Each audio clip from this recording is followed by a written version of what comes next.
Welcome back to HTP Podcast, where we go beyond just strokes and strategy. And our main mission here is to change the culture of tennis, having one conversation at a time through a more positive and holistic approach. And today I have my old coach, dear friend, Fernando. We've known each other forever. You coached me from like 14 to 16 and honestly had some of my best results. That's where I got to the finals of the Florida Bush Open with you. I don't even know if it's called that anymore. Probably not. And then I also got to the finals of national clay courts with you. Yes. You were definitely a huge factor in my life as coaching. And I also got to be like one of your first students as a coach. So it's just funny. Definitely my first one. Yeah. Yeah. So So whoever was after me had a pretty high standard, I must say. No. but learn a lot. Yeah. Anyhow, Fernando, thank you for being on here today and really want you to share your story with tennis, how you got started. See if I can remember. I'm in my 50s now. So That's all I right. came here. Yeah, I came here when I was 13, 1986 from Guatemala. I'm originally from there. And the reason I came here was because there was a limit of tennis. I was already traveling and there was no different thing back then. It was very unusual in my family to have to go for this or go to tennis, and came to Florida, and 3 months became, I don't know, 40 years later. Yeah. If you don't mind sharing a little bit about coming from Guatemala, obviously I remember you telling me years ago, like you had to learn English. That wasn't like really easy for you to do. And I think it just gives a lot of people perspective of what it's really like coming to the US, how many opportunities we do have. It's not always easy right away. So if you could just share a little bit of that transition for you and some of the opportunities that tennis gave you along the way too. It's definitely a huge transition. I don't think today, or even as a parent now, I don't know if I would have done what my parents did with me with my kids now. Yeah. Everything was a lot different. Came here in my head, it was all tennis, but not realizing that, okay, well, I'm not at home. I'm in someone's house. I'm in someone's at an academy, and suddenly I'm responsible for food, my laundry, and then, like I said, I spoke some words of English, but not. And suddenly, 3 months after training, when we decided that I was gonna stay, well, I had to go to school, so I went to middle school, 8th grade, and that was a completely new experience. Yeah. So And what was like the culture shock for you, just being in a completely new culture and environment? the language barrier, I mean, I don't think I was as reserved as I became because of the language. If you knew me, he's more outgoing or more talkative or more. When you have that barrier and you want to say the right things, or I understood first before I could speak. It was what it was. But tennis was always like the moving vehicle that kept me going. Otherwise, I don't know, I would probably go back home, Yeah. Yeah. No, that's a good So point. it took me, but maybe 13 to, I will say, by my sophomore year, maybe 2, 3 years, where I finally felt comfortable Okay. So it took speaking a few English. Or years. Yeah. yeah, because by the time I was 16, then my brain switched. I was no longer thinking in Spanish. It was all English. Okay. So it takes quite a while. And then traveling of tennis does help. Mm-hmm. When I was in Europe a lot, and English became the language to speak, Yeah. so I never, looking back, it's a good question, because I don't think it was something that you took in consideration. It was all about the tennis and where to go on, but there were definitely Yeah. times where I remember, like, oh, I don't know how to order food here. Like, how am I Yeah. going to say it, Yeah, I was in France for a summer and I took, I had a French tutor because I was like, people there aren't going to just speak English to you, like And out of respect for the culture. And for me to be able to order, I needed to learn certain words, the vocabulary, because you're in a yeah, completely different culture. And I think a lot of the time people forget that being in the US because there is so much culture here. Everyone you is can, allowed to bring their culture into this country, right? correct. And so I think now, yes, looking back in years where we are now, people have just forgotten how much the US does really give people opportunities if you're willing to try and, speak Yeah. the language and really actually learn more about the culture, which I think people forget. It's like, oh, I come from this country. Now people need to know my culture, which I feel is like really strong right now Yeah. in this Different country. It's like times, right? we allow a lot of people to express their culture. It's just how you're doing it, right? Uh, uh, And I think there's just so many positive things that the US does offer that people forget. I mean, obviously, my dad's being South African. I just remember too, like growing up, some of the tennis coaches that were South African would like complain about the US. And I would just always be like, then why are you here? Like, Right. what if the US is Yeah. so bad? Like, why are you here if it's that bad? Oh, right, you got an opportunity. So that's why Yeah. you're still here because it's I better actually than what you have at home. Tennis always being the factor of you yeah. being here, I think also shows a lot of determination because it isn't easy adjusting from one culture to the next, but tennis gives you a little bit more variety, I think, compared to Well, other situations. yeah, and it opened the doors to kind of like fitting in. If people have a hard time fitting Yeah. in, well, I always have tennis, and that will get me in there, you know. Mm-hmm. So, Yeah. but to your point, US, I've never looked at the US as a challenge. So I always looked at it as an opportunity. As a matter of fact, being in Europe or in South America all those years, I lived in France for about a year, and when I was 16, and that was hard because if I spoke English, there was no, Yeah. it was a Good lot luck. harder than yeah. My Spanish actually was better than the English situation. So, but I Yeah. never had the US was always, a place of where, oh, okay, I can do that. I don't have Yeah. to be conscious about it, that everybody's okay with it, Yeah. you know? Okay, so you traveled, you were in France playing a junior, and you went to University of Southern Cal, D1, excellent school. You got a full ride scholarship. The way I went in, I had already played ITF juniors. I already had played professional tennis and Davis Cup. Nowadays, that would not happen. I mean, I was a freshman at 21. The Yeah. best experience, yeah. The NCAA rules have changed since Correct. then, but you were able to do all that, which is Oh, yes. amazing. With that opportunity, getting a full ride to USC, correct me if I'm wrong, didn't you get like an architect degree or something? Well, no, I wanted to be but I wasn't allowed to because, Oh, okay. yeah, Okay. when I got there, they said, well, you got to choose. I'm like, okay, well, I want to be an architect. I have family that are architects, and at the time, coach said that's the one thing that you can't do because of the Oh, your coach told you you couldn't do it. back then it wasn't computerized anymore. It was still going to studios, and so by Oh, your second got year, you. you had to be there for 4 or 5 hours in the afternoons, and that meant that Wow. I couldn't be at practices or play matches, Okay. and so I was given a scholarship. Yeah. Athletically, you have to commit to your tennis, and then it's like you're a Yeah. student athlete, but you have to commit to what works. Yes. So Yeah. I remember that. I wanted to do like school abroad when I was in college. I just thought the whole it's, experience would be amazing, but I couldn't because of tennis, because you're required. You're getting paid to play, correct. essentially. Yeah. And now you're actually getting paid. Yeah. It's like not, Yeah. it's all changed a lot. It's Yeah, it has. So what did you end up majoring in then? What were you back allowed then, to but major in? yeah, well, now that's called public policy. Back Okay. then, it was called urban and regional planning. So it had some architectural classes, and I wanted to be a developer. Okay. Before I started with you, I did work for a firm. I don't even know if you knew that, but I worked for a Yeah, I firm remember. Yeah. for about a year and a half. But I knew I was always going to be outside on the tennis court. After that, working a year and a half, and then when we started, what was it that really pulled you back into tennis? Because after that, you've been coaching ever since. You never went back, right? No, I've been on the court now for about Yeah. 25 years, something like that. Yeah. I wanted to stay at USC and do I was a volunteer assistant my fifth year Okay. before I graduated, and I wanted to stay there and be a college coach at Hey. USC. Nowhere else, so that was the problem. I didn't want to go anywhere. I remember coach got me a job at Arizona and Arizona State as an Yeah. assistant. I said, no, you misunderstand. I want to be here. He goes, well, I don't know. That's not, Possible.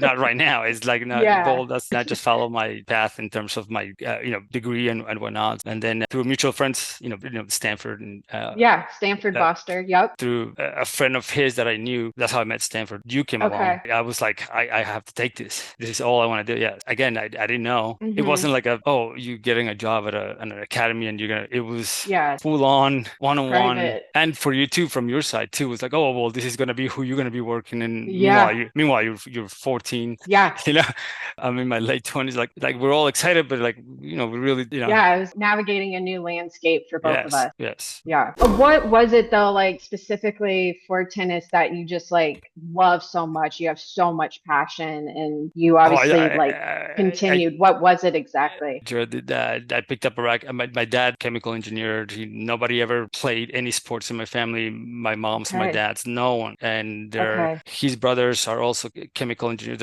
He started playing tennis at 45. He came back home one day. I picked up his racket at 3 or 4 years old and never let go. Wow. It was just an automatic Yeah. thing. Yeah. And he used to drop The me off rest at the is club. history.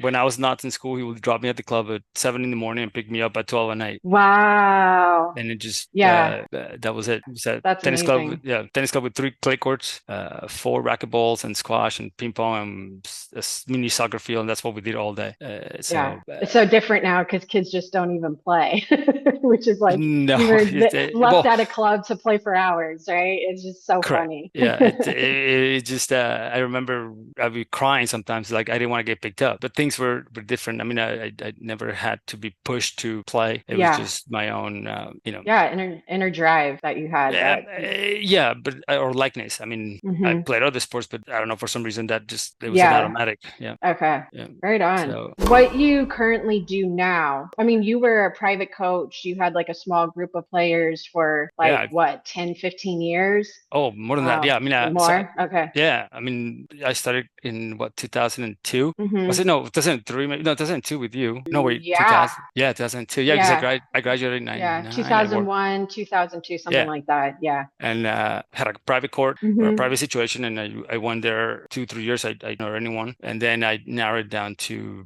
kids between 9 and 12, and they all given me 3 to 5 years, and I've so far until this year I put in 18 kids to college. Wow. That's amazing. Yeah, That's really cool. and some of them are late 20s, early 30s, and Yeah. I'm still have some connection with them as friends or Yeah. acquaintances, and that's the best part of it. Yeah. I agree. Yeah, I So. definitely, when I got into coaching Martin Blackman at his academy, and now I get to see some of the kids who are like in their 20s and like have a full career, I'm like, oh my God.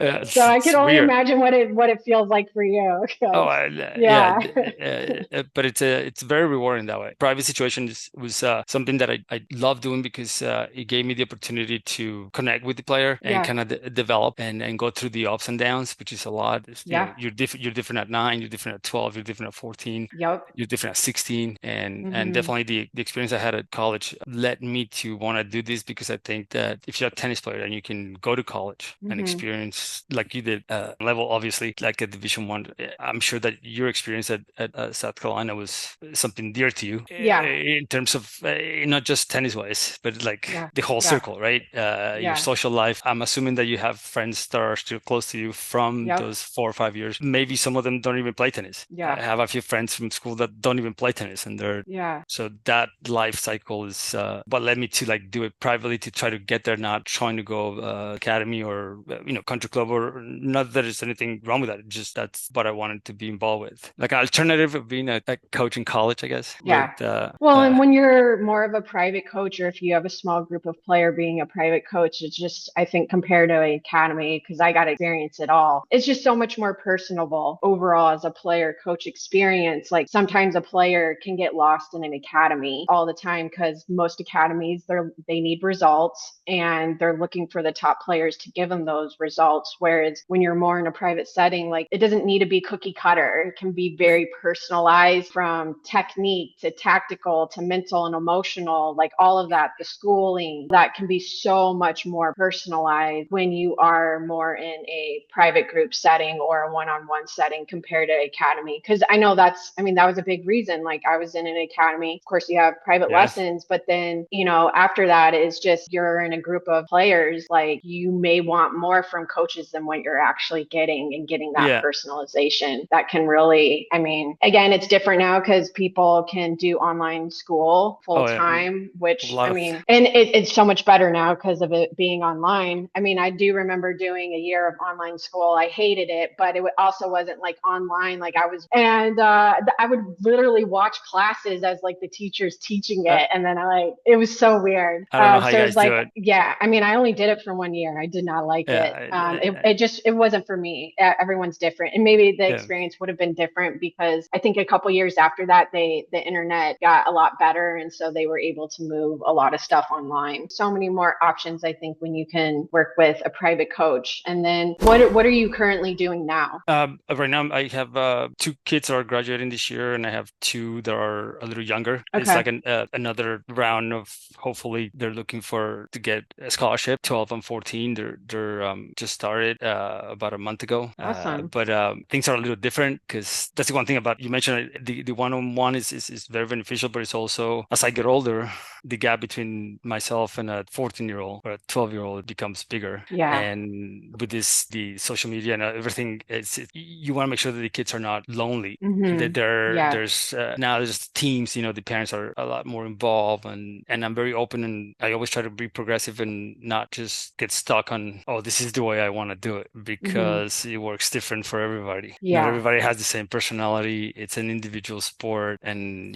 competing, be top 15 in the country, boys or girls, it's not an easy task anymore. It requires a lot of, it's a lot of hours. Yeah, you got to be open. You can't just close doors, and there's a lot of opinions flying in, and then a lot of more distractions. But there's a lot of, now they have the kids now try to copy the parents or what pros are doing. Like, we got the physical part. We have somebody, or we have somebody for this. We have somebody for that. We need you to do the tennis stuff. I'm like, you have to be a lot more. I have to develop that, and then teaching it.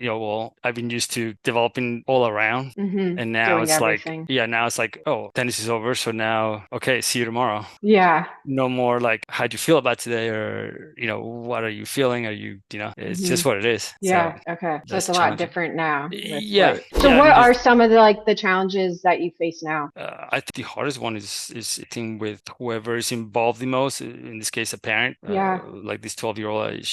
When you were 14, I remember speaking to you quite a bit, not just on the court, but off the court. Yeah. And trying to I remember getting to know who you are and how you react. What can I say to help? Because at the end of the day, it's not, especially when you're competing, right? Developing, but at the same time, you have to compete. You have to learn how to compete, even though we're working on, well, we just switched the grip, but you still want me to win this match? Like, how does that happen? Yeah. So now I think it's, you have to be a lot more, I have to think a lot more, and being more patient, more understanding of everybody around the kid, and hopefully try to connect with the player at some level, because they might just want to listen to mom, or they might just want to listen to dad, or maybe some of them, they have a life coach or a tennis psychologist, or that different. I think the parents are sometimes more competitive than the kid. Yeah. And so that's become a different dynamic. I mean, like, that looking back, I prefer what I went through with you and other players before social media and all of this, because there was a lot of more connection. Now it's you have to be very diplomatic with everybody, because it's not just, parents are on the court, tennis tournament, they're talking to other people. It's where it is, right? I mean, you look at the top players and they all have teams. It's not just, I grew up looking at the individual. Now it's different. It's a whole team. So the landscape has changed a lot in that way, where it's just, before you had a tennis coach who really did everything. They were like the trainer, they're trying to help you with nutrition and all the tennis stuff and the emotional and mental side. And now if you have a coach for like each thing. And I remember I was going to help player more on the mental side, and I remember telling the dad, I was like, I think you have everything covered. I don't think you need me. He already had like a full-time mental coach. Correct. He had a strength coach. He had like a recovery coach. He had a hitting coach. And then he had like another coach. And I was like, this kid has too many things actually going on. He's 13. He's so confused. The biggest complaint that the parent had was like, how can I get him to like translate, right? That's always the thing. How can the player translate into practice, right? First, he's 13. It's not going to happen at 13. Like if it does, then typically there's the mental side is a lot more mature a lot of the time. But you got to give it time. Like technically they're just very talented and they need to learn to like structure that. But when I talked to the dad, I don't think you need me. I think he has too much. And if anything, my suggestion would be to actually like eliminate a couple more things so he can actually just absorb from one or two coaches instead of like 5 different coaches. I was like, you're overwhelming your kid, assuming that's kind of like a lot of what you're talking about. Because then they go compete. Then they go compete by themselves. It's not like they go compete Yeah. with a group of people. Like, remember what we all talked about? It's like, Yeah. Yeah. and then things don't go well, and then suddenly it's like 20 steps back. Yeah. And well, you told me to do this, you told me to do, then he told me or she told me. Is like, And then they can't think for themselves, which is ultimately what they need to do when they're out there. yeah, because like I said, at the end of the day, even now that you can coach a little bit, like you don't have to have like signals or like you can actually still not like football or basketball where, well, Jira has a game plan and she has the Hmm. players and that's how we play and that's how we substitute and that's how we here is like talked about it. But it's not happening. Okay, so now what? What else can I Yeah. do here? And it's not easy. Yeah. I mean, it's a lot harder for the player. I mean, there's a lot of good things that you can have that we, when you say that before we did everything, and just because I was trying to help somebody with nutrition doesn't mean that I knew what Hmm. you're supposed to eat. I'll be like, yeah, don't eat too much. What does that mean? Yeah, Yeah. don't eat too much Yeah. for the match, or you're not loaded. But it wasn't like, we were experts at, but now you're right, it could be too much. Yeah. Is one thing you wish you knew now as a coach compared when you first started? I've learned, I have to say the one thing, being patient and just listening more. Mm. Listening Yeah. more. It's Yeah. you, and then I don't have to say anything. Yeah. It's amazing. Then Yeah. trying to figure out, like you keep talking, let's Yeah. figure out, because Yeah. when you're younger, you want that. Yes. But Yes. now it's like, yeah, no, if I listen, maybe the answer will be right there. I don't even have to say anything Yeah. because you Mhm. let it out. Yeah, that's amazing. That's great. I definitely could understand that. I definitely think, yeah, as young coaches, there's see so many things happening at once, and it's hard to, as a young coach, really initially figure out like what's the first thing to really tackle, and then at the same time, you're also wanting to solve all those issues instead of like focusing on like the primary one. But in the beginning stages, it's kind of hard to know exactly like where to maneuver. So yeah, no, that's great. I think any coach starting out, that's great advice for. Oh my God, you saved miles. Yeah, yeah, absolutely. Well, thank you for your time today, Oh, thank you, G. Fernando. That's so cool. I appreciate you coming on HTP podcast. And if you like these tennis tales, please subscribe, like, and share.